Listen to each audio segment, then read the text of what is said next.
മറ്റു വാർത്തകൾ നോക്കാം. ശാന്തിഗിരി ആശ്രമം ഗുരു അമൃതജ്ഞാന തപസ്വിനി വയനാട്ടിലെത്തുന്നു. വർഷങ്ങൾക്കു ശേഷം ഗുരുസ്ഥാനീയ ശിക്ഷപൂജിത വയനാട്ടിലെത്തുമ്പോൾ ഗുരുഭക്തർക്ക് അത് ആത്മനിർവൃതികളുടെയും സമർപ്പണത്തിന്റെയും ദിനങ്ങളാകും സമ്മാനിക്കുക. 2005 ജൂണിലാണ് നേരത്തെ ശിക്ഷപൂജിത വയനാട് സന്ദർശിച്ചത്. ഏപ്രിൽ 4 കണ്ണൂരിലെത്തുന്ന ശിഷ്യപൂജിതയോടൊപ്പം ആശ്രമം പ്രസിഡന്റ് സ്വാമി ചൈതന്യജ്ഞാന തപസി, ജനറൽ സെക്രട്ടറി സ്വാമി ഗുരുരത്നജ്ഞാന തപസി എന്നിവരും 100ഓളം സന്യാസിനിമാരും തീർത്ഥയാത്രയിൽ അനുഗമിക്കുന്നുണ്ട്. തീർത്ഥയാത്രാ സംഘം വൈകിട്ട് 6 സുൽത്താൻ ബത്തേരിയിലെത്തും. നമ്പ്യാർകുന്നിൽ എത്തിച്ചേരുന്ന ശിഷ്യപൂജിതയെ സന്യാസിമാരും ഗുരുഭക്തരും നാട്ടുകാരും പൂർണ്ണകുംഭം നൽകി സ്വീകരിക്കും. ഏപ്രിൽ 5 രാവിലെ 9 പ്രാർത്ഥനാലയത്തിൽ പ്രതിഷ്ഠാപൂർത്തീകരണ കർമ്മം നടക്കും.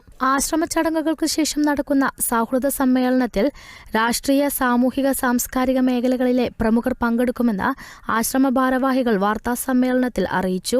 വൈകിട്ട് നടക്കുന്ന സമ്മേളനത്തിൽ വിവിധ മേഖലകളിൽ കഴിവ് തെളിയിച്ച 50 വ്യക്തികളെ ആദരിക്കും. രാത്രിയിൽ പാരമ്പര്യ വാദ്യഘോഷങ്ങൾ സമ്മേളിക്കുന്ന മ്യൂസിക് ഫ്യൂഷനും കലാപരിപാടികളും അരങ്ങേറും.